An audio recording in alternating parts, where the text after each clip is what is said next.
we decided that one, the Sentinel, contained a basic idea on which we could build. The Sentinel was written in an explosion of energy at Christmas 1948 as my entry for a BBC short story competition. It wasn't even placed, and I've sometimes wondered who did win. It's now been anthologized so often that I need only say that it's a mood piece about the discovery of an alien artifact on the moon, a kind of burglar alarm waiting to be set off by mankind's arrival. 2001 is often said to be based on the Sentinel, but that's a gross oversimplification. The two bear much the same relationship as an acorn and an oak tree. It needed a lot more material to make the movie, and some of it came from another short story, Encounter in the Dawn, and 4 other shorts.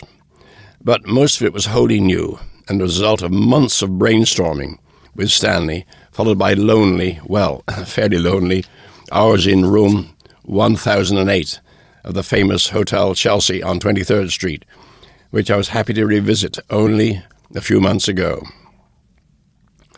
That's where most of the novel was written, and the journal of this often painful process I've recorded in my book, The Lost Worlds of 2001, which gives a lot of the alternative storylines.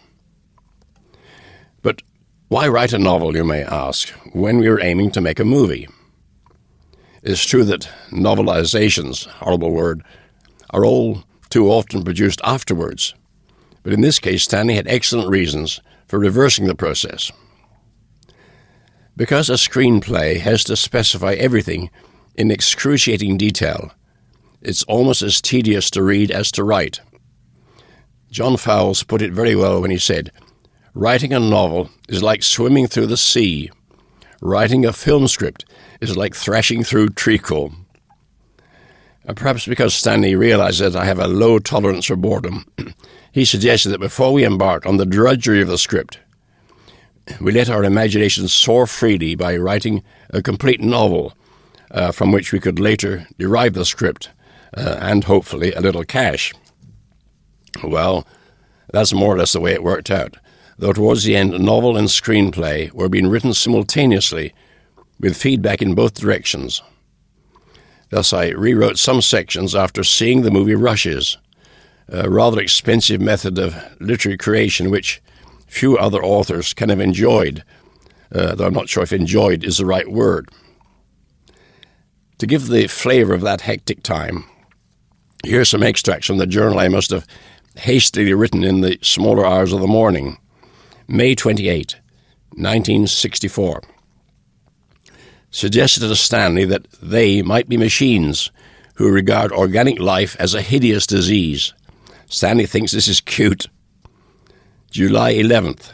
Joined Stanley to discuss plot development, but spent almost all the time arguing about Cantor's transfinite groups.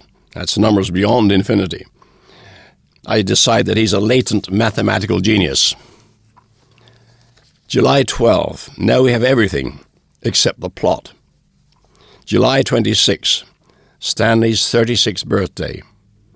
Went to the village and found a card with the inscription, "How can you have a happy birthday when the whole world may blow up at any minute?" September 28. Dreamed I was a robot being rebuilt. Took 2 chapters to Stanley, who cooked me a fine steak, remarking, "Joe Levine doesn't do this for his writers." December 10. Stanley calls me after screening H.G. Wells's Things to Come and says he'll never see another movie I recommend. December 24.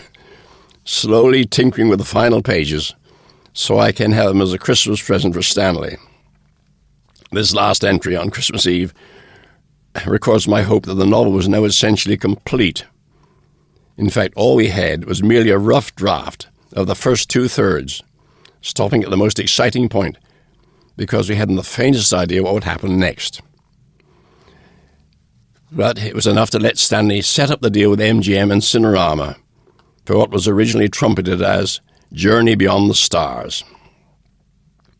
Throughout 1965, Stanley was involved in the incredibly complex post-production activities, made even more difficult.